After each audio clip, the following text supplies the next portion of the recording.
Esto es La Entrevista con Raúl Valladares.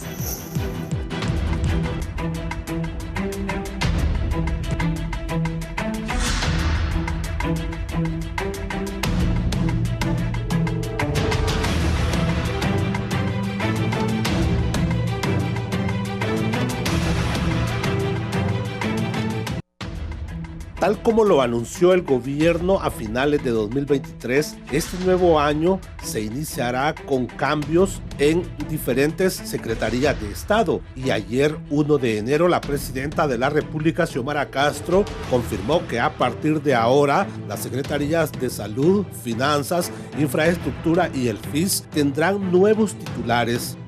Como anuncié previamente en el Consejo de Ministros, los nuevos secretarios de Estado que formarán parte de mi gobierno son los siguientes: Secretaría de Salud, doctora Carla Paredes Reyes; Secretaría de Finanzas, licenciado Marlon Ochoa; Secretaría de Infraestructura, ingeniero Octavio Pineda; Ministro del FIS, Warner Ochoa. Quiero agradecerles a los secretarios salientes por su delicado trabajo y sincero servicio, fue el mensaje de la mandataria hondureña.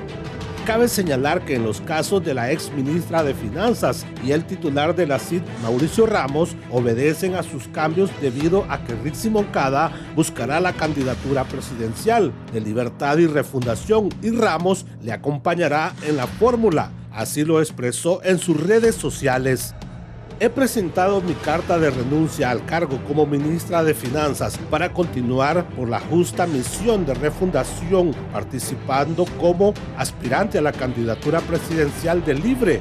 Mi gratitud infinita a la presidenta Xiomara Castro. Invité a Mauricio Ramos a acompañarme en fórmula postio Moncada.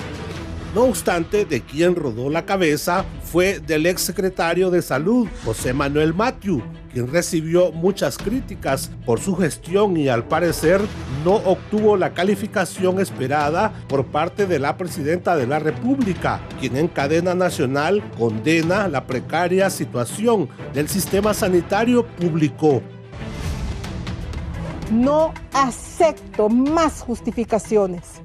La gente no puede seguir durmiendo en el piso, bajo el sol y con hambre, esperando un médico o una medicina.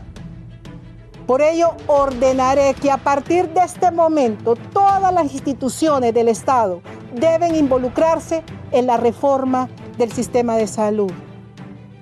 Rechazo el modelo administrativo perverso actual que impide o retrasa la reparación de los quirófanos, equipar cocinas, habitaciones, reparar calderas y ascensores o entregar recetas a la gente argumentando que no existen medicamentos. Hoy tenemos 8 hospitales en proceso de construcción. Promoveremos la formación de más médicos, especialistas a nivel nacional e internacional. Asimismo, la gobernante anunció que en Consejo de Ministros aprobaron el decreto para crear la Comisión del Tren Interoceánico y reiteró que cumplirá su promesa para refundar a Honduras y adelanta movilización en las próximas semanas. Honraré mi palabra y cumpliré mi promesa de refundar Honduras. Por ello les pido mantenernos atentos para defender lo conquistado legalmente. El presidente del Congreso Nacional, Luis Redondo, y movilizarnos en las próximas semanas ante las amenazas de desestabilización y los intentos de nueva traición que tejen los conservadores y sus aliados en el Congreso Nacional. Que les recuerdo que fue el centro de corrupción legalizada de la narcodictadura. Por lo tanto, algunos sectores esperan que los cambios en el gabinete de gobierno den los resultados esperados. Además, piden a los políticos y específicamente al Congreso Nacional alcanzar los acuerdos necesarios y dejar de estar viajando por todo el mundo y estar sin trabajar, mientras el pueblo hondureño sigue sufriendo la desidia de quienes lo gobiernan, cuyo propósito único es sacar de su sed de poder ante la población que cada día o cada año nuevo ve cómo sus sueños y esperanzas de un mejor país se diluyen en promesas que el viento se lleva.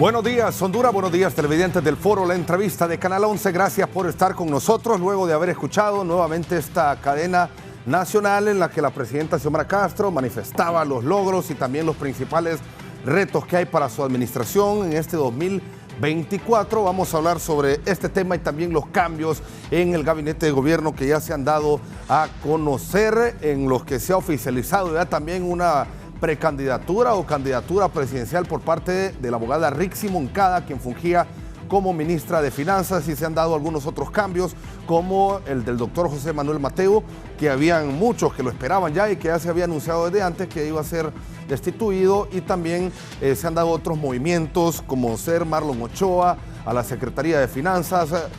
También se ha dado a conocer Octavio Pineda también a la Secretaría de Infraestructura, y así entre otros cambios. Presentamos esta mañana a nuestros invitados en el foro la entrevista en primera instancia al abogado Raúl Pineda Alvarado. Buenos días, abogado, gracias por acompañarnos. Buenos días, feliz año para todos. Sí. Gracias también a don Gilberto Ríos, dirigente de Libertad y Refundación. Buenos días, gracias Fernando nuevamente por la invitación, y un honor estar con el abogado Pineda Alvarado, tan connotado analista político de nuestro país, y bueno, esperemos hacer una importante aproximación de lo que está ocurriendo ahora en el gobierno de la presidenta Xiomara. Bueno, son varios puntos que vamos a tocar. Tenemos la tabla ahí, la tabla de los cambios precisamente que se ha dado a conocer por parte de la presidenta de la República, Xiomara Castro, que oficializaba ya también estos movimientos. Carla Paredes, la doctora Carla Paredes, Gilberto, que se había anunciado como directora del Hospital Escuela, por toda la situación que se vivía en ese centro asistencial, nunca tomó posesión, pero ya se nombra como ministra de Salud. Marlon Ochoa, un joven que ha estado de frente también y que ha metido en problemas, yo creo también, ¿verdad, abogado Pineda, en algunos momentos? La situación ahí en el Congreso Nacional. Saludo, no, tremendo ímpetu el de Marlon, sí. Bueno, y ahora es ministro de Finanzas, un cargo muy importante para un joven. Me alegra saber, sobre todo porque viene de la juventud del Frente Nacional de Resistencia Popular. Fue de los jóvenes más destacados, digamos, en ese momento, cuando la resistencia, y desde aquel momento se organizó. Bueno, ya tenía una tradición familiar también de estar organizado en el sector popular. Y bueno, con mucha conciencia y con mucha entrega, ¿verdad? Los jóvenes que anduvieron ahí tragando gas, organizando a la juventud, marchas, los comunicados de la resistencia, y después verlo ya en función pública, tan apropiado, tan coherente. Bueno, es todo un orgullo para nosotros, Marlon Ochoa. Bueno, también el ingeniero Octavio Pineda, nuevo ministro de Infraestructura, que sustituye al ingeniero Mauricio Ramos, y Warren Ochoa ahora es el nuevo ministro del FIS. Bueno, ¿cómo mira usted estos cambios, abogado Raúl Pineda? Para mí resultan en alguna medida, y tal vez no uso el término apropiado, irrelevantes. Los secretarios de Estado, que en este gobierno no sabemos cuántos son, son apenas colaboradores del presidente de la República, y desarrollan la política del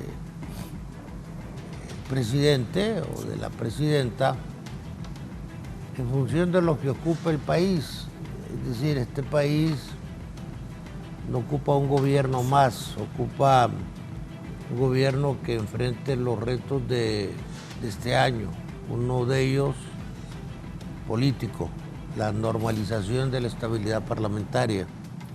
No podemos seguir con un Congreso como el que tenemos, que hizo de la democracia una especie de pornocracia.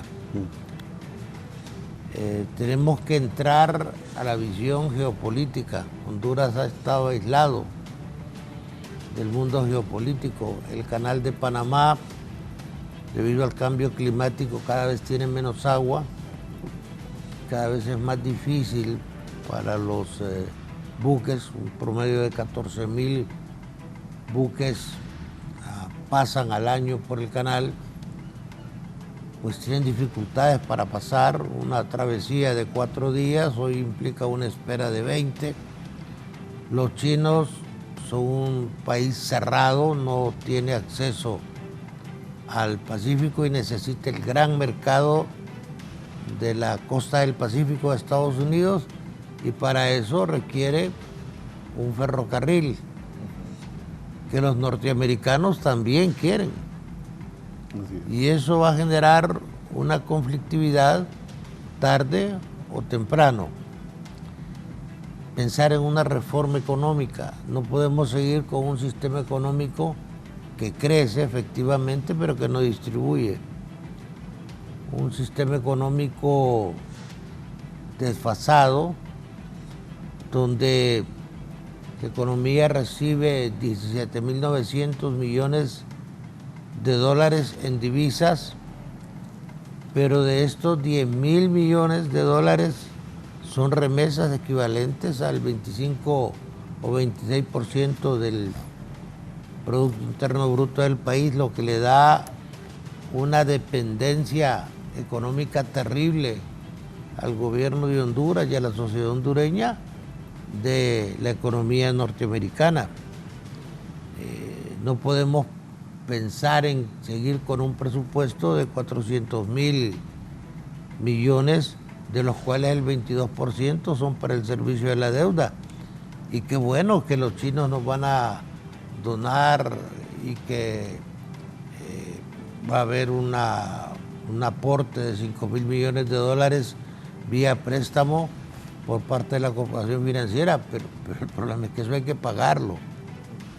Entonces el país necesita una reforma económica y enfrentar problemas domésticos como la renuncia del designado Nasrallah, que aspira a la presidencia, pero que está inhabilitado por su condición de designado aún para ser diputado. Y luego procurar una integración que es ordenada por la Constitución con las fuerzas de oposición. No ha habido arreglo con las fuerzas de oposición. Y la política es un negocio de sentarse en una mesa. Si usted no está en la mesa, es parte del menú. Si usted no está en la mesa, es el que se van a comer.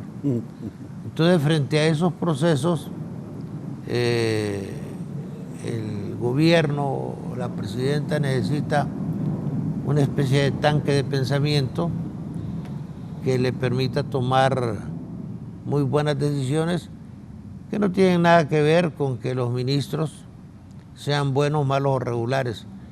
En esa nómina de ministros hay algunos muy buenos, hay otros despiadadamente malos. Y francamente, terminar con un problema que es el problema de la incertidumbre y de la ambivalencia. ¿Qué tipo de socialismo vamos a preconizar? ¿Va? Socialismo europeo, Finlandia, Noruega, donde hay un 1% de ricos y un 1% de pobres, o vamos a utilizar otro modelo de socialismo. Entonces, creo que las circunstancias actuales demandan no un gobierno más, sino un gobierno que tome grandes decisiones de transformación, que nos digan vamos a utilizar economía social de mercado, o que defina claramente qué es lo que se quiere, porque por la ruta que vamos estamos ahuyentando la inversión. Y repito, aunque el modelo crece, y hay que reconocer que en el aspecto macroeconómico se controló la inflación 5.2, el país está de 16 países de Latinoamérica, anda en el 3 punto y fracción, claro, pero necesitamos 6% durante 20 años consecutivos para entrar en una etapa de despegue. Sí han habido cosas buenas, hay otros temas donde no hemos andado tan bien, pero es importante un gran concierto nacional, un gran acuerdo nacional sobre algunos temas macros que permitan que el país ya no siga siendo un país que compite en cuanto a inequidad y en ínfimo desarrollo humano con sociedades como la haitiana. Sí. Bueno, tenemos otro tuit ahí, otras imágenes, Gilberto. Sí. Vamos a ver, Elder, que eso al parecer allá en Catacama, bueno, así lo ha manifestado el expresidente Zelaya, que es una postal en la que puede darse a conocer que ahí fue que se pudo tomar la decisión, por ejemplo, de Rixi Moncada, del ingeniero Mauricio Ramos, sí, el Twitter de la diputada Xiomara Zelaya, en el que se reveló esta postal. Precisamente estaba Carlos Zelaya, también otros líderes del Partido Libertad y Refundación, Gilberto. Sí, bueno, de hecho yo creo que es muy reveladora porque finalmente se logra acuerdo entre las diferentes fuerzas políticas al interno del partido. Un saludo para mi amiga Xiomara Hortensia, ¿verdad? Muy bien intencionada la foto. Vemos ahí que está... Esa imagen es una editorial. Mira, está la presidenta Mauricio Xiomara. Ramos, Primero está la presidenta Xiomara. Doña Evelyn Carlón. Está Carlos Zelaya, que es el coordinador del 28 de junio. Está Mauricio Ramos, que es el coordinador del Pueblo Organizado de Resistencia, que son dos corrientes internas de nuestro partido. Y Óscar, que es el encargado de asuntos electorales de nuestro partido, de la SAE, la Secretaría de Asuntos Electorales, y también, por supuesto, del Registro Nacional de las Personas. Es la persona que más informada está sobre el tema población, identificación en nuestro país, además de su criterio político, que además también, por cierto, viene del bloque popular, de la Coordinadora Nacional de Resistencia, de la creación del Frente y luego del partido. También es un compañero de lucha de toda la vida. Y bueno, las demás personas que son cercanas también al presidente y por supuesto la candidata Rixi Moncada. Así que yo creo que esa foto es una editorial, ¿verdad? Dice más que muchos comunicados y sobre todo yo creo que relata que hay un acuerdo interno en el partido de apoyar con firmeza por lo menos de la mayoría de las corrientes hasta este momento. Recordemos que también el FRP, a través de Juan Barahona, fue quien postuló a Rixi Moncada, lo que significaría pues que al menos las 3-4 corrientes más fuertes del Partido Libertad y Refundación han cerrado filas ante esta candidatura. Bueno, sería candidatura, la abogada Rixi Moncada, ya se ha dado a conocer por parte de Mauricio Ramos, que va a estarla acompañando como designado presidencial, aunque él tenía sus aspiraciones, pero al parecer fue en este momento que se tomó esa decisión, abogado Pineda. Yo olfateo algo un tanto, no diría normal, sino fuera del contexto tradicional. La abogada Moncada es una muy buena candidata. Va a tener dos problemas. Uno, se le va a ver como la candidata del oficialismo. Y dos, se la está sobreexponiendo a una campaña de 2 años. Es decir, en esos 2 años puede haber un desgaste político derivado de esta señalización donde ya hay prácticamente una candidata de libre. Y obviamente habrá que ver las interioridades de ese partido. Recuerde usted que hay 18 diputados y un aspirante presidencial que fueron expulsados y que algo habrá que hacer con eso. O indultarlos, o perdonarlos, o aplazarlos. ¿Va? Y que como una reacción natural, en la medida que hay un candidato ya, digamos, formal, por inercia se van a formar grupos de oposición para hacer lo que le mencionaba, sentarse en la mesa. Esa es la política. Usted se sienta en una mesa y ahí cuotas, sí, adquiere su cuota. Si usted se incorpora al movimiento oficial como un soldado disciplinado, no tiene derecho a nada. Pero si es un opositor, por esa práctica tradicional que tenemos los latinos, que somos muy, pero muy diferentes, no vamos a obtener ningún provecho. Y la política en Honduras y en Latinoamérica es eso, ¿va? El gran problema de los norteamericanos es juzgar el Oriente, por ejemplo, como se juzga Latinoamérica. Si usted se fija, para nosotros la cruz es un símbolo respetable, para algunos es un símbolo sagrado. En el Oriente es un signo repudiado por lo que hicieron los cruzados, y ni siquiera la Cruz Roja puede entrar, sino que tiene que entrar La luna verde. la media luna, ¿va? Sí. Es decir, un símbolo astral, o lo que pasa en Ucrania, donde el presidente de Ucrania hablaba ruso y tuvo que aprender a hablar ucraniano y fue presidente, y es presidente. Entonces, ese mundo que cada vez nos va arrastrando y nos va incorporando, requiere equipos de verdaderos expertos. Usted no puede llamar a la embajadora del imperio como llama o como cita al embajador de Burkina Faso o de Haití, ¿verdad? Y yo no voy a entrar en una valoración de si eso es bueno o es malo. Simplemente le puedo decir que conveniente no es. Sí. Porque es una realidad que usted tiene que aceptar, seguramente es agradable, pero cuando el otro es el que tiene los cañones, usted tiene que jugar, a veces a hacerse el muerto. Sí. Veo que el gobierno tiene muchísimas cosas que corregir, y veo con problemas que el gran temor que tienen ciertos sectores es el modelo socialista. Si usted, si Libre gana la próxima elección, usted corre el riesgo de que tenga otro Daniel Ortega, que ya lleva 26 años en el poder, ¿va? O un Nicolás Maduro, que solo 18. él lleva 10 años.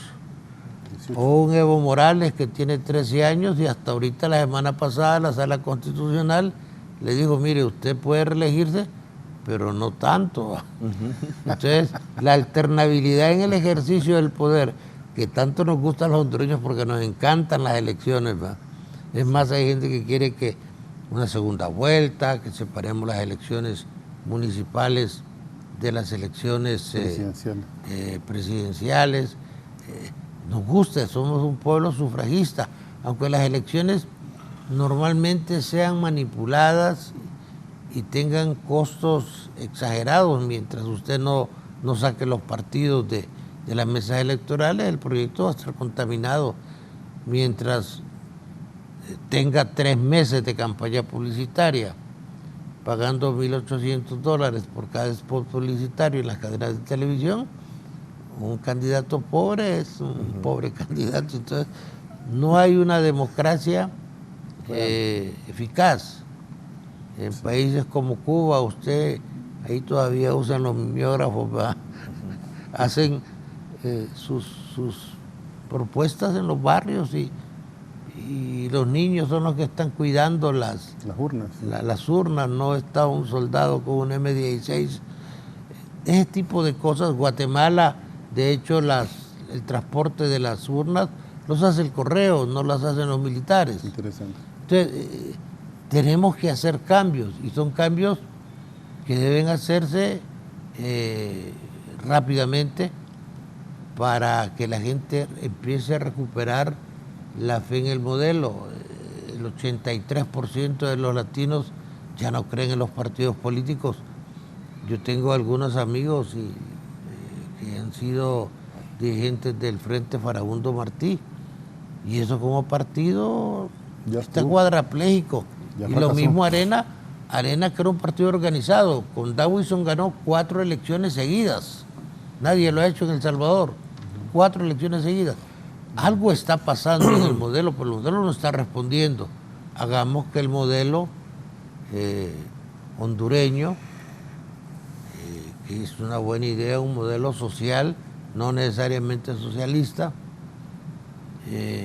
funcione y que recuperemos la dignidad del ser humano. Es decir, fundamentalmente lo que se busca es que la gente tenga dignidad y decoro en su desarrollo, es decir, que pueda tener lo elemental. Ahorita muchos países están buscando el seguro de desempleo, ¿va?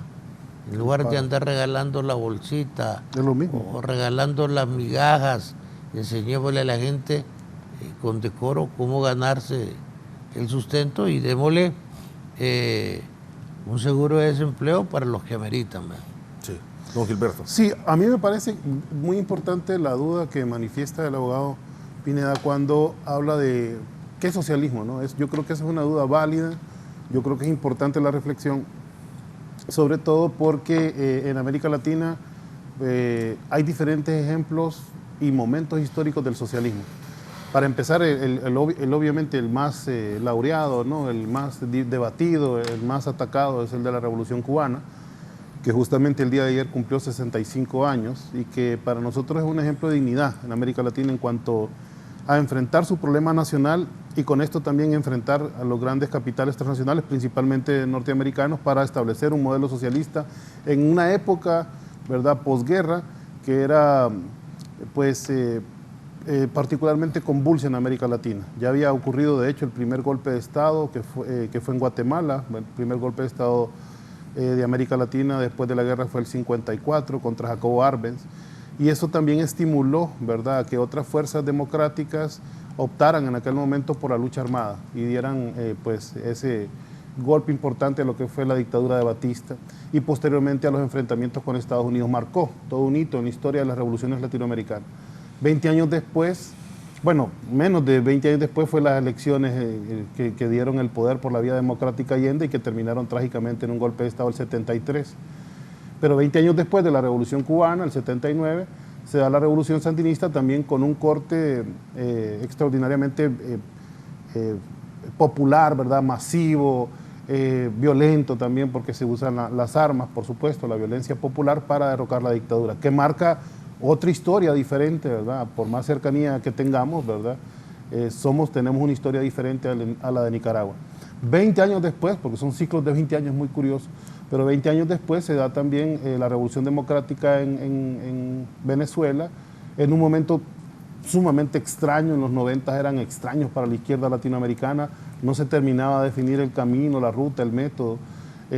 Justamente ayer hablábamos de eso en una reflexión que hacíamos desde el punto de vista histórico de América Latina, porque en los 90, además de que entra el neoliberalismo con fuerza, nos parece que se diluye en América Latina la opción militar por el poder, ¿verdad? Con la excepción en ese momento específico de las FARC, que más bien estaban en un ascenso en Colombia y que tuvieron que meterle lo que se conoció como el Plan Colombia para erradicarlas, ¿no? Pero los últimos esfuerzos militares de América Latina son el propio golpe de Estado de Chávez del 4 de febrero del 92, el 1 de enero también, del que cumplimos un ciclo de 30 años el día de ayer, con el alzamiento zapatista en Chiapas, México, la toma de la Embajada de Japón en Perú en diciembre del 96. Son como episodios de violencia guerrillera que se van diluyendo hasta que aparece la opción electoral que encabeza Chávez en 98 y 99 y que abre toda una ruta de triunfos electorales en América Latina. Ahora, eso en cuanto al método de llegar al poder, ¿verdad?, que da fuerza o no a un determinado movimiento político, pero en cuanto al tema del sistema y el modelo económico, lo que se presenta, digamos, a nivel de Estado es la fuerza que tenga, o sea, es la importancia que nosotros le demos como fuerza política, mejor dicho, a la presencia del Estado frente al mercado, tanto nacional como internacional. Entonces, eso es lo que define la medida de socialismo que tenemos. ¿Cuánta presencia del Estado hay para regular el mercado? Ese es el gran debate. En Honduras estamos obligados, digamos, a priorizar para que se desarrollen las fuerzas productivas, para que haya mayor producción en el país. Estamos obligados a estimular a la empresa nacional, sobre todo a la empresa nacional, o sea, a la empresa privada nacional. Y también, por supuesto, recuperar control de los recursos estratégicos del Estado. Yo creo que son dos digamos, vertientes fundamentales de la construcción del socialismo. Uno, la recuperación de los fondos y recursos nacionales, que por eso es que yo creo que es tan plausible la gestión de la ministra Rixi Moncada, porque al recuperar la caja única, al recuperar las finanzas del Estado, al arrebatarle las finanzas públicas que estaban siendo administradas por la banca privada, en ese mismo momento pues recupera la soberanía de los recursos estatales. Luego todas las medidas, que la presidenta también habló de eso durante su alocución el día de ayer, todas las medidas que van encaminadas a la protección de los recursos naturales de nuestro país. Son extraordinarias, la verdad, son una gran cantidad y además reconocidas de manera internacional, que además nos están trayendo beneficios económicos con esto de la presidencia que también ostenta la presidenta Xiomara, valga la redundancia, de los países con bosques tropicales, que eran 52 hasta el encuentro en Dubái, que se sumaron República Dominicana y Paraguay, son 54 el día de hoy. Y que, bueno, eso le va a generar al país, ¿verdad?, más de 250 millones de dólares para inversión en el tema de la protección ambiental. Adicionando a esto también la firma que se hizo en Dubái de 16 millones de euros, más de 400 millones de lempiras, siempre para el tema de protección de cuencas, microcuencas, bosques, etcétera, ¿no? Es decir, en la recuperación tanto financiera, decía, como de recursos naturales, ha sido uno de los papeles fundamentales de este gobierno, que devuelve soberanía, que devuelve autonomía al país, pero que además da un margen de acción mayor. ¿Y cuál es el mercado que tenemos? Bueno, desgraciadamente, el mercado de nuestro país ha estado muy dirigido por un sector importador, por un sector poco productivo, ¿verdad?, que se acostumbró, ¿verdad?, a tener el control del Estado de Honduras y que lo manipuló para legalizar el no pago de impuestos, ¿verdad?, que también ha sido otra de los grandes debates que se ha dado a hacer el análisis de lo que pasó durante la narcodictadura y con toda esta flexibilización que hubo del Estado de Honduras frente a los intereses del capital transnacional. Entonces, a mí me parece que es importante el debate Estado-mercado, lo estamos viendo yo creo que a todas luces en Argentina, cuando llega una narcocapitalista, y yo se lo dije, que conste, lo repito acá, se lo dije tanto a Fernando Anduray como al abogado Fernando Anduray como al abogado Madrid, no recuerdo ahora su nombre. Kenneth. No, el que es de derechos humanos ahora, que es hijo de Charlie Madrid, ¿cómo se llama? Áfrico. Áfrico, se lo dije al abogado Áfrico Madrid, que yo no los miraba, y se lo digo también a José Luis Moncada, que es, digamos, el más obcecado con la idea del anarcocapitalismo, que no suscribieran a mi ley, que era diferente ser de derecha, conservador, tener valores frente al mercado, creer que el mercado puede solucionar problemas, está bien, ser incluso neoliberal, está bien, podemos debatirlo, pues, pero ser anarcocapitalista y negar la importancia y la necesidad de mercado y todo lo que acaba de hacer Milei en Argentina, por ejemplo, incluso devaluar al doble la moneda, eso yo les decía, no se suscriban en ese proyecto. Ahí está José Luis Moncada y Chano Rivera diciendo que lo que debemos hacer el 2025 en Honduras es votar por una opción como la de Milei. A mí me sorprende la carencia, porque yo les decía, el problema de la derecha hondureña en este momento es que hay carencia de ideas, hay carencia de postulaciones, de propuestas, de ideas que ayuden a contraponer, digamos, las ideas nuestras del socialismo democrático. Entonces, eso causa problemas, porque cuando uno no tiene oposición, pues es mucho más difícil crecer, ¿no?, en ideas y en pensamiento.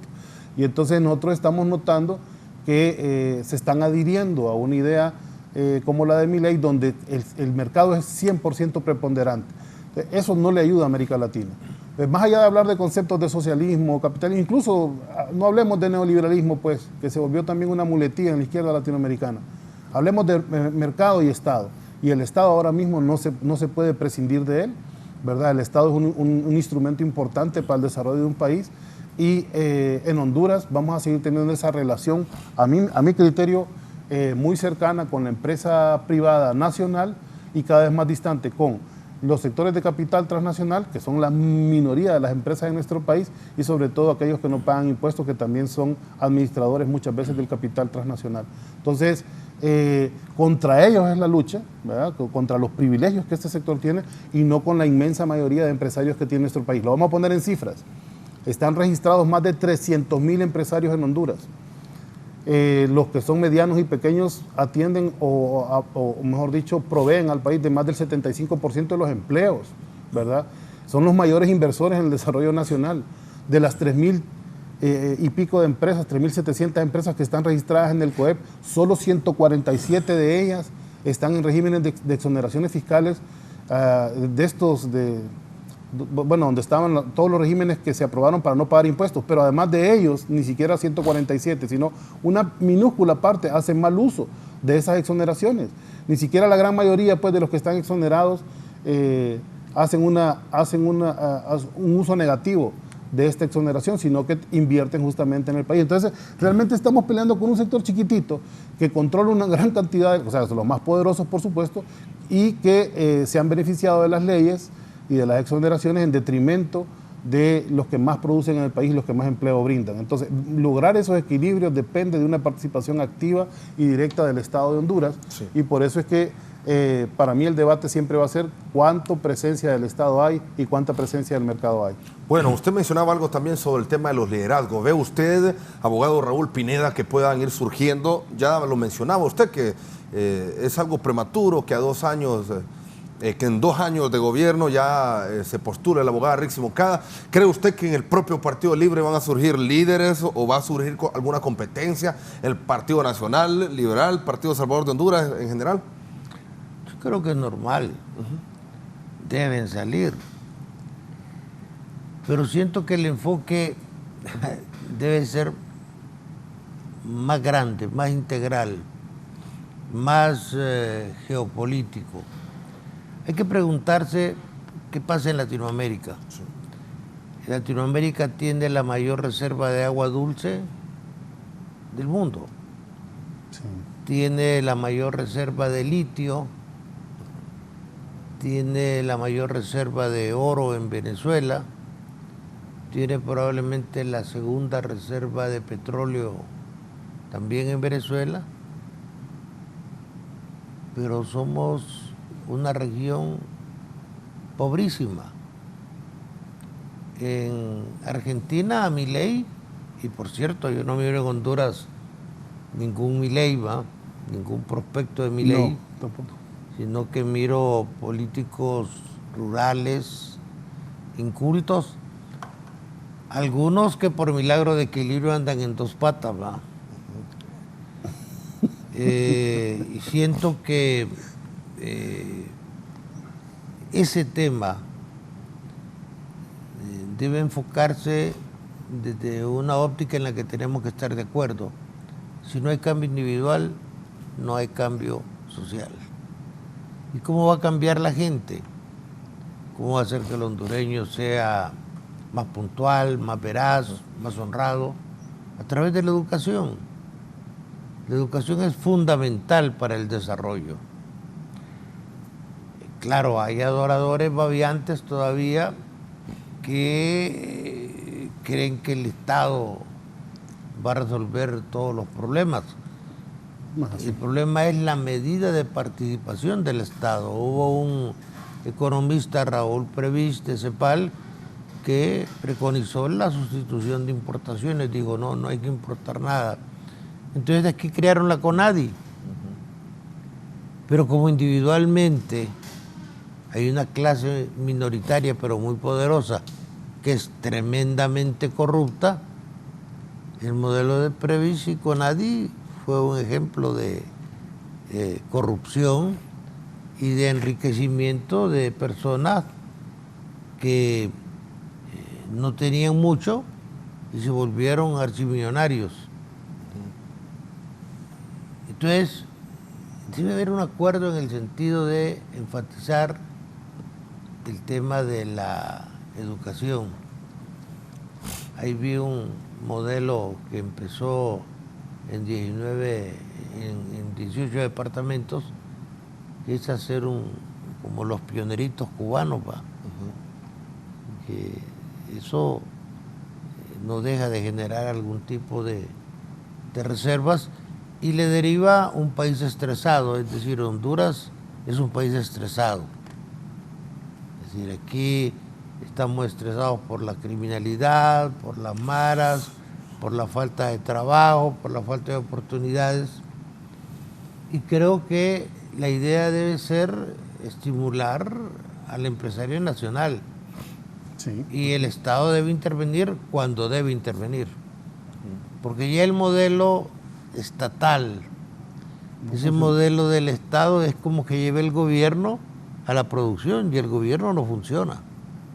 Usted tiene casi 300.000 empleados que son una especie de parásitos que están moviendo papeles y que en lugar de viabilizar, de facilitar los trámites administrativos, más bien viven inventando, porque son tremendamente creativos para crearle problemas y dificultades a manera que usted pueda pagarle no solamente el impuesto de guerra a los maras, también tiene que pagárselo a los miembros del gobierno. De ahí que piense en un modelo de economía social de mercado, donde el Estado no interviene, excepto cuando es necesario. Ahí sí debe intervenir.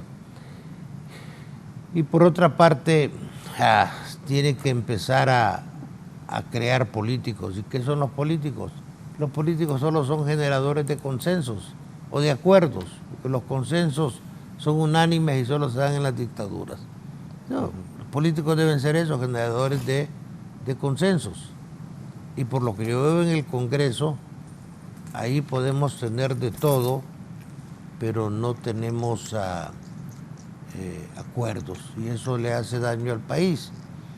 Creo que en el Partido Nacional se ha cometido un error, involucrarse en ese forcejeo de si vamos a poner el fiscal o si vamos a poner la gente del tribunal. Yo creo que deberían dejarle todo a Libre y todas las responsabilidades de Libre, pero ¿cómo van a criticar en la próxima campaña a Libre si están integrando el gobierno en sectores estratégicos y dedicarse exclusivamente a organizar su partido? Porque eso le cuesta al país 4 meses de parálisis legislativa y de muchos buenos proyectos que están estancados. Entonces, una opción que debe considerar el Partido Nacional es decirles, ahí les queda su gobierno. La otra opción es reconocer que Libre ya hizo a un lado el Estado de Derecho, ya la legislación. Hablaba con una dirigente muy, pero muy importante de Libre que me decía, es que nuestro proyecto está por encima de la ley, de la Constitución. Nosotros vamos a otra cosa. Y hay que entenderlo. Es decir, tienen 2 años y una cosa es llegar al poder por la vía armada, donde se tiene poder, y otra cosa es llegar al poder por la vía electoral, donde se tiene gobierno. Son cosas diferentes. Entonces ahorita Libre, por la ruta que va a estar 4 años y no va a hacer los cambios que prometió durante el proceso político ideológico que estuvieron manejando. De ahí que la oposición debe reconocer, o cede o se enfrentan, pero el enfrentamiento lo van a perder porque ya Libre se saltó todos los parámetros. Pusieron un presidente del Congreso, es un presidente poca cosa, a base de patadas y a base de puñetazos, donde no se respeta la voluntad de las mayorías. Pero eso es un hecho consumado, ya está ahí. Y así nombraron un fiscal estirando la ley, diciendo que la comisión permanente puede hacer esas cosas, y probablemente si el 10 de enero no hay acuerdos, así van a nombrar el Tribunal de Cuentas. Política limpia. Pero la estrategia de la oposición debería ser no estar esperando las migajas que se caen de la mesa, dejarles el gobierno y dedicarse a construir un triunfo electoral. Porque yo sí creo que si en este momento van a elecciones, Libre ganaría, porque va a tener muchísimo dinero y porque todavía Libre mantiene alguna expectativa, alguna esperanza de que las cosas puedan cambiar. Obviamente falta ver la crisis que se va a dar en Libre, como se da en todos los partidos. Libre no es un partido con escuela, lo están haciendo ahorita. No es un partido con una masa crítica arrolladora como pudiera ser el PSV de Venezuela. ¿Sí? Libre es un partido que gana la elección en función de una alianza y que tiene desgaste en función de que cuando llega a gobierno hay contradicciones internas, porque siempre hay grupos y porque la gente quiere que se le satisfagan todos sus problemas, y si usted quiere perder un activista, denle un trabajo. En cuanto le dio trabajo, perdió el activista porque a él le interesa su trabajo. Entonces, ¿qué tiene que hacer? Primero, enfatizar como un objetivo estratégico un crecimiento individual en base a la educación. Sí. Segundo, definir un modelo económico, pero un modelo no tan ambiguo, no tan gaseoso, no tan encriptado, sino decir, queremos un socialismo bajo estos parámetros, respetando la empresa privada. Segundo, tienen que manejar una mejor relación con los Estados Unidos, si no, nos guste o no nos guste, estamos liquidados. Si un huevo pega contra una piedra, se va a quebrar el huevo. Y si la piedra le pega al huevo, también se va a quebrar el huevo. Nosotros no tenemos opciones para enfrentar así abiertamente a una potencia que pudiera estar en decadencia o no, ¿va? Pero no podemos enfrentarla con ese discurso, como le dijera, tan radical, tan fundamentalista. Aunque estamos en el momento de los fundamentalistas. Putin es un fundamentalista religioso, ortodoxo. Trump es un fundamentalista. Hoy los fundamentalismos se están fortaleciendo en el mundo por el crecimiento del Islam y porque eso ha generado que ciertas religiones se vayan volviendo más herméticas, más radicales, y usted lo único que ve es que ese mundo donde creció el socialismo ya no existe, ¿verdad? Los chinos hacen negocio con los comunistas, con los capitalistas, porque ellos hacen negocio. Yo platicaba con Roberto Suazo Córdoba en la etapa final de su vida y le decía, aquí en La Paz nunca va a venir un empresario de fuera, aquí La Paz es para los paseños. Y un día encontramos un restaurante chino, que hoy los encuentra en todos los rincones del país. Allí están ellos. Pensemos en el cambio social fundamentado en el cambio individual. Abandonemos ese concepto de síndrome de Tucídides, que es yo no voy a entregar el poder. Tiene que haber renovación. Sí. Por eso el Partido Nacional entró en problemas, porque vino una argolla, se apoderó del partido y no cuidaron el vivero. Es decir, la gente joven que debe sustituirlo. Yo, en el Partido Nacional, solo miro al joven Gilbert Bertrand sí, como un posible, con un potencial proyecto de liderazgo que lo pudiera, no ahorita, pero sí en el mediano plazo, ser un candidato. De los demás no veo nada. Y así vamos viendo cómo los partidos van perdiendo sus liderazgos, pero y el tema no es, como le dijera, ideológico. La ideología solo sirve para la carpintería, la izquierda y la derecha. 2 millones de personas no tienen acceso a energía eléctrica en Honduras. 2/3 de la población no tienen acceso a agua potable continua y mucho menos alcantarillado. Empezar a entrarle a esos problemas y por sobre todo procurar acuerdos cuando se puedan hacer los acuerdos. Cuando no se puedan hacer los acuerdos, pues tomar las decisiones. Al fin y al cabo, el gobierno ganó una elección de un modo o de otro. Pero ahí están investidos de autoridad en esa gigantesca reunión de ministros. Ahora todo el mundo es ministro, ¿va? Decirle que no es ministro se siente marginado. El otro día preguntaba, ¿quién sabe cuántos ministros hay? Me dijo 24, otro me dijo 42. No se sabe, aquí cualquiera es ministro. Y empezar a darle más y mejor democracia al país, una democracia social.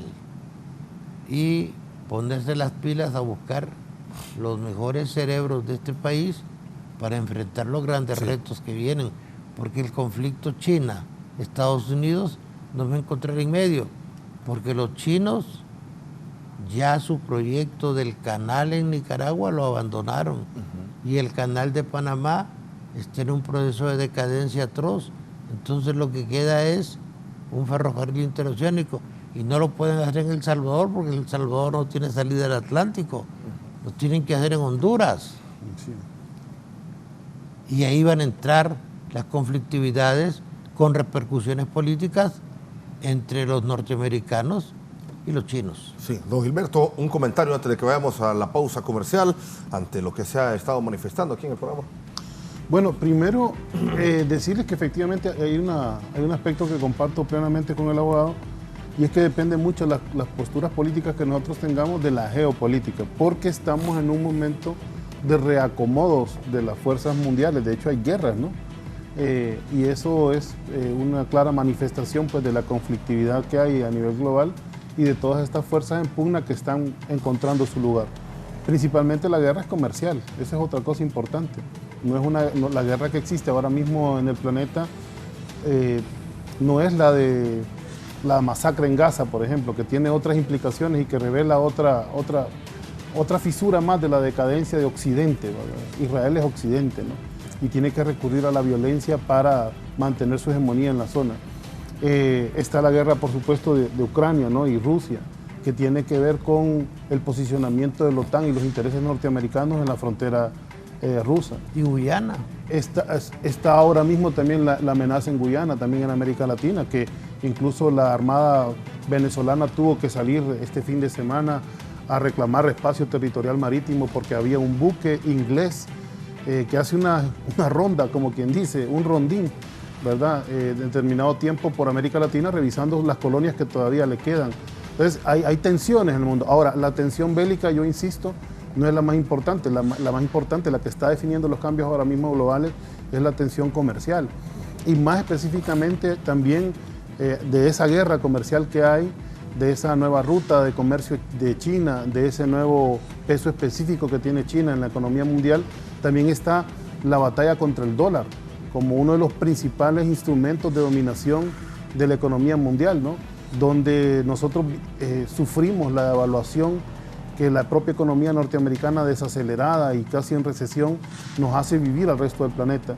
Entonces hay toda una gran cantidad de países que ahora están generando sus comercios bilaterales en sus monedas nacionales, que ahora están generando otros mecanismos de intercambio, dado que cada vez que alguien se sale de la égida de la lógica del capitalismo norteamericano, es sancionado, es invadido, es marginado, es bloqueado, ¿verdad? Como ha pasado con diferentes economías en el mundo, pasa con Rusia, pasa con Irán, pasa con China mismo, ¿no? Que son víctimas de sanciones, y en América Latina, como se dice, con Nicaragua, con Cuba y con Venezuela, ¿verdad? Que Estados Unidos los tiene señalados como ejes del mal por ejercer soberanía. Entonces, la guerra o los cambios geopolíticos obviamente hacen una influencia directa en el tipo de gobierno y en el mecanismo que nosotros estamos teniendo para dirigir el país, y estamos evaluando permanentemente esa situación. Entonces, ¿hasta dónde va a llegar la transformación política de Honduras? Bueno, primero, hasta donde el pueblo lo demande.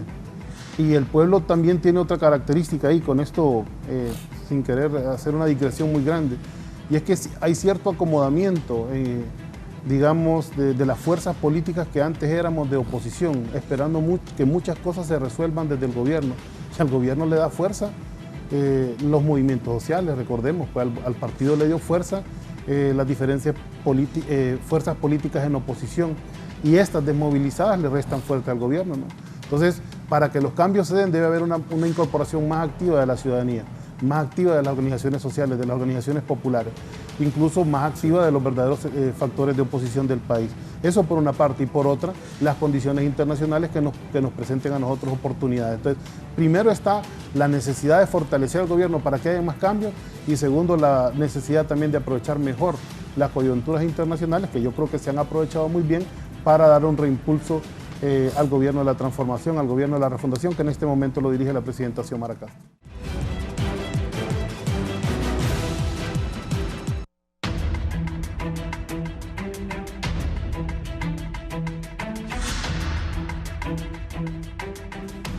Bien, continuamos en el foro, la entrevista de Canal 11. Bueno, después de haber mencionado sobre estos cambios en el gobierno, aspiraciones políticas, también que ya han surgido, ya se han aclarado por parte de la abogada Rixi Moncada, no hay que olvidarse también de la gestión del gobierno porque faltan 2 años. Y iniciamos, abogado Raúl Pineda, un 2024 con muchos retos. ¿Cuáles puede destacar usted y también qué manifestar en cuanto a estos 2 años que restan del gobierno libre? Estos 2 años, o más bien este año, es un año determinante para establecer el futuro de Libre en cuanto a sus resultados electorales. No podemos tener gobiernos que surjan o ganen elecciones porque no tienen adversario. Entonces, la oposición está tremendamente golpeada por diferentes razones. El fenómeno Narrala ha entrado en un proceso de crisis que definitivamente un fenómeno como era él, un hombre que hace 2 partidos, que gana una elección, personalmente yo siento que mientras él no haga su partido, que en el Congreso se le está cayendo a pedazos, no tiene ningún futuro político.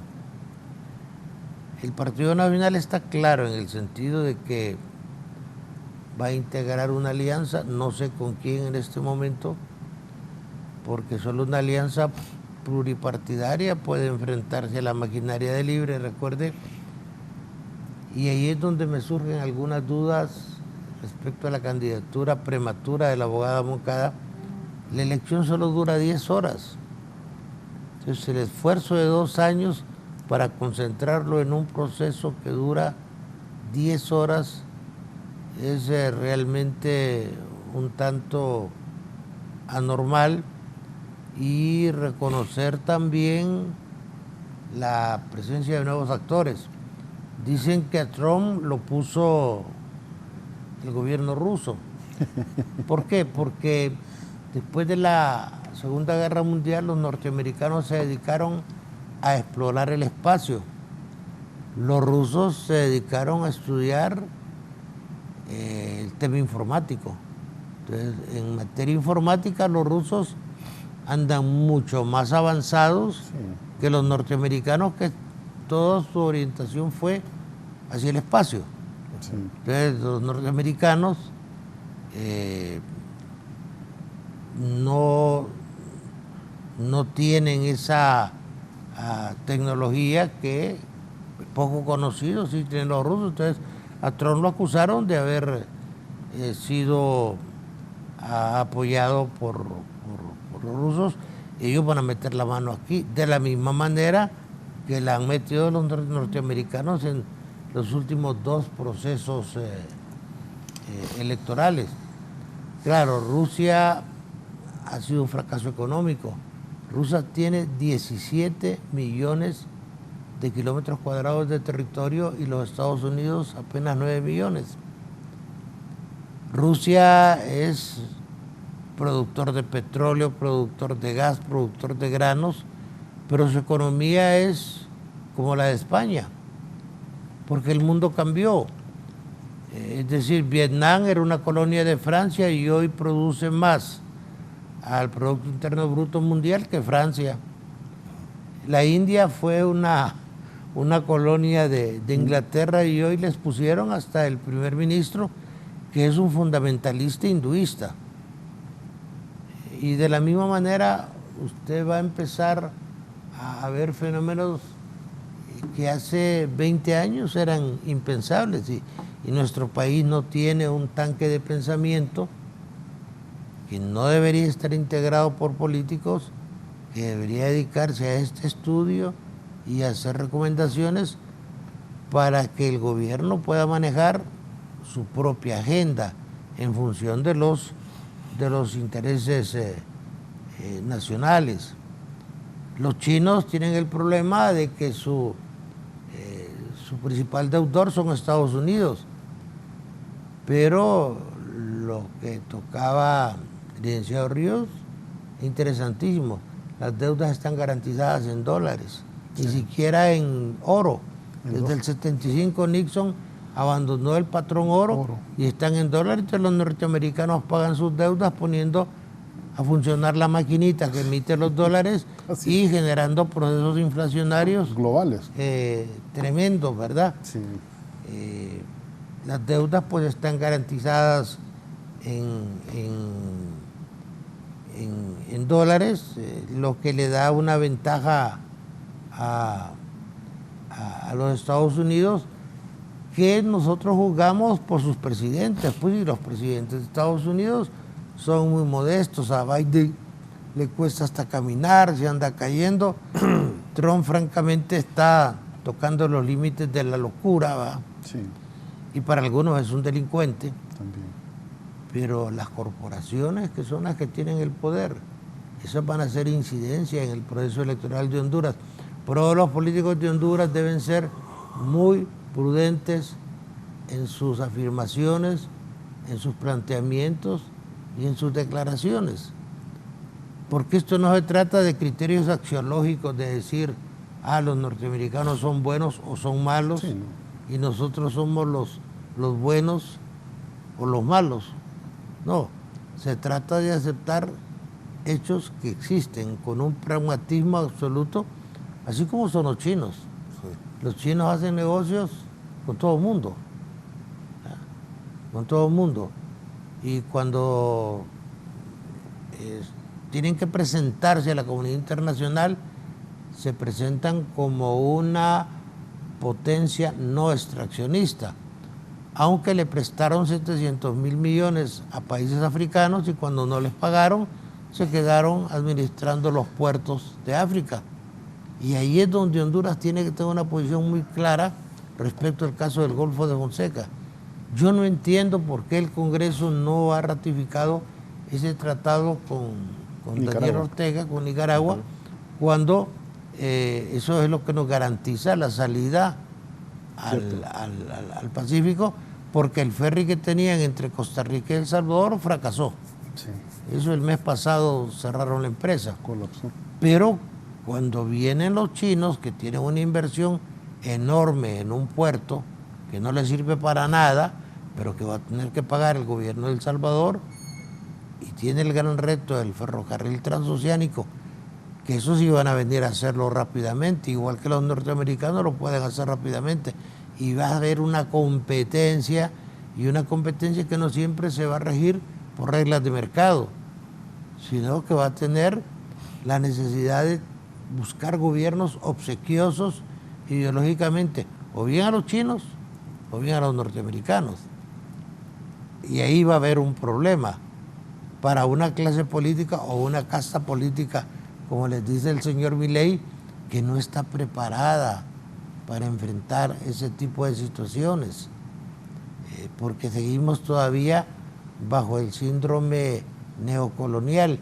Usted vio cuando vino la señora Kamala Harris, que sí, los dirigentes de izquierda que vinieron, desaparecieron, se invisibilizaron y todo orbitó alrededor de la señora Kamala Harris, ¿verdad? Porque era la noticia y era lo de impacto.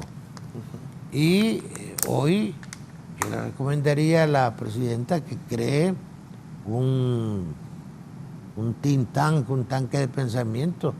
Nelson Ávila es un buen hombre de libre que se los puede coordinar con políticos, con economistas, con gente de la ciencia, de la academia, pero no de estas universidades nuestras que son realmente fábricas de profesionales que tienen, como dice un amigo mío, títulos sin profesional, ¿va?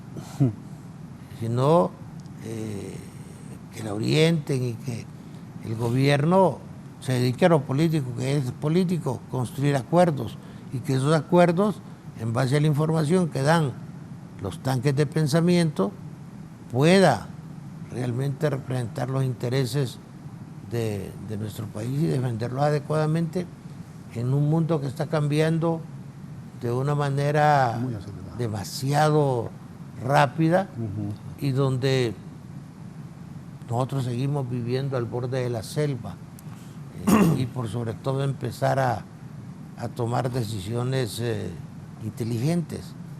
Si la oposición dice que está siendo sujeta de una persecución política, ¿quién demonios tiene al ministro de Seguridad publicando un tuit o un X diciendo hemos capturado a un diputado de pueblo? Sí.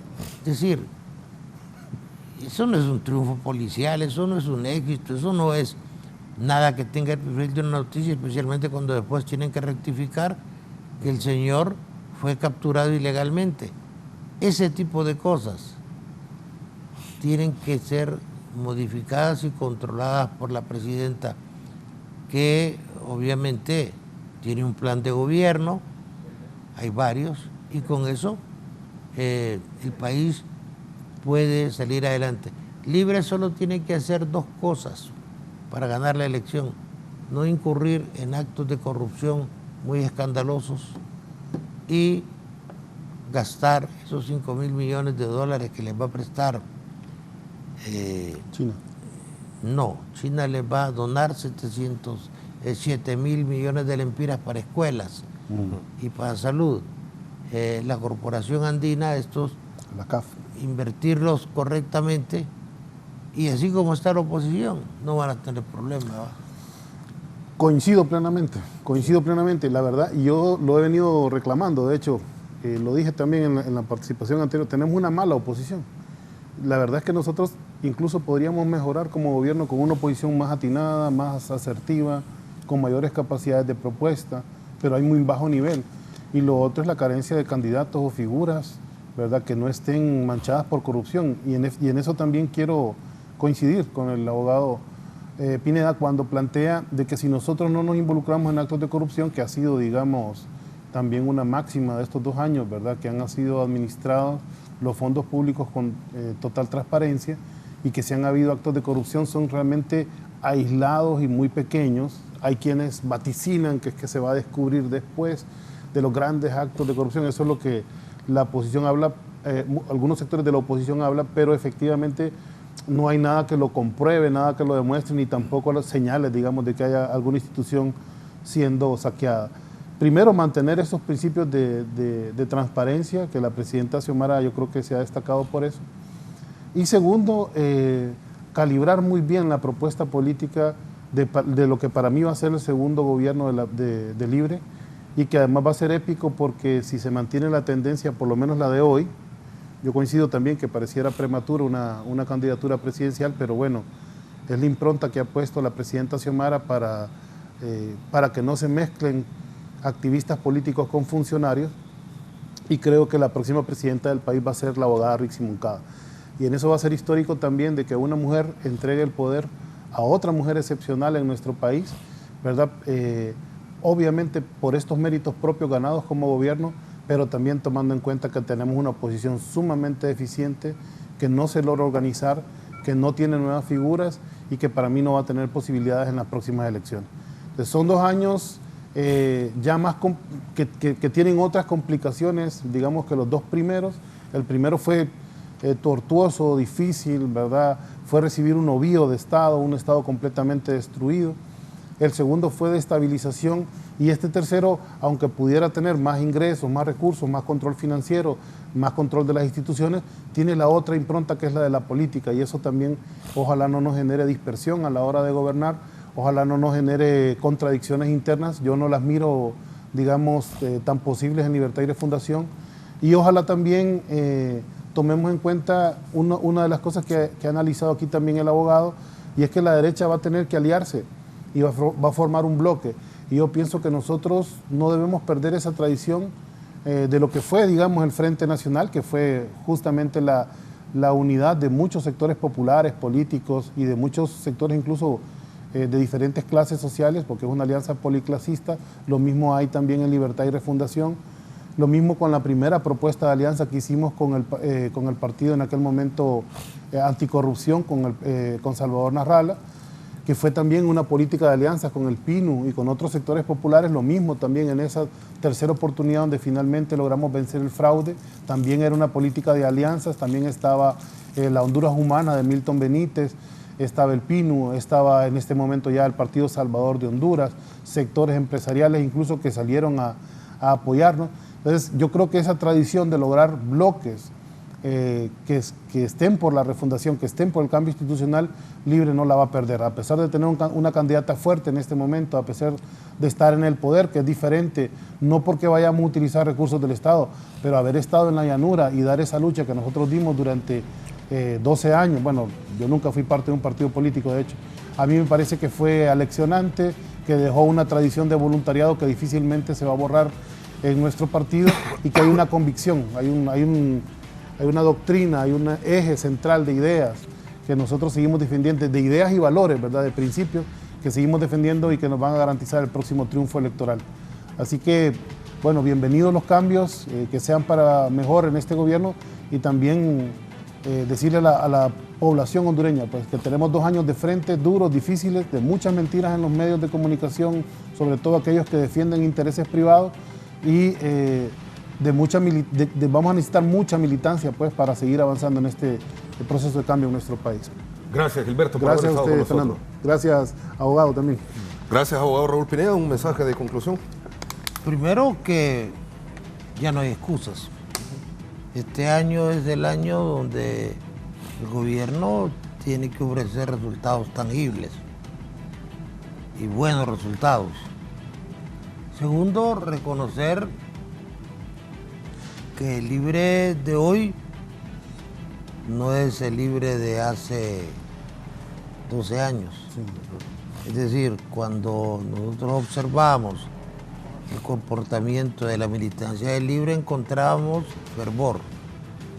Compartían la comidita que llevaban a las manifestaciones. Así es. Compraban su gorra, su camiseta.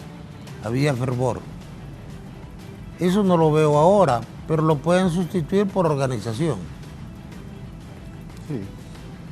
El problema es que los astros se han alineado por la debilidad de la oposición y que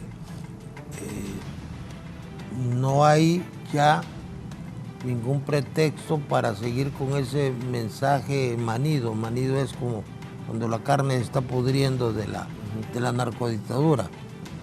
Hoy ya es cuestión de ver resultados que se puedan presentar y que la gente pueda percibir. Creo que este año va a ser definitivo para el futuro del Libre y para el futuro del país.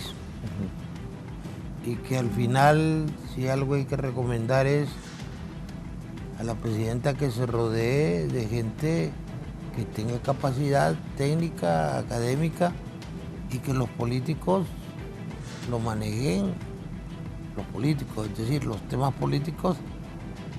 Ahí tiene un príncipe de las tinieblas, Manuel Zelaya, que se le puede dar toda la orientación del caso para hacer las alianzas, los arreglos, las desinformaciones que sean necesarias. Tiene gente buena para eso.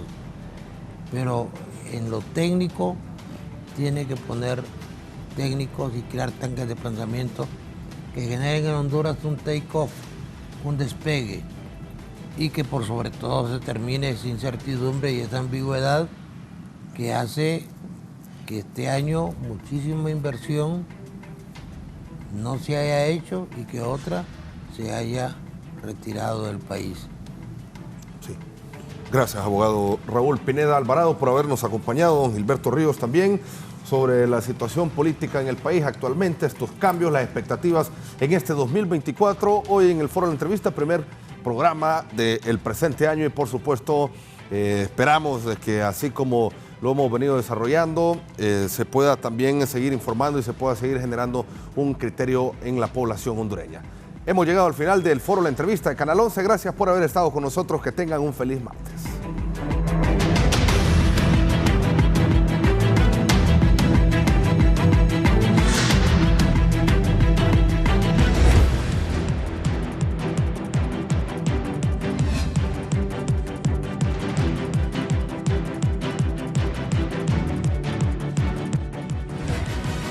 Esto es la entrevista con Raúl Valladares.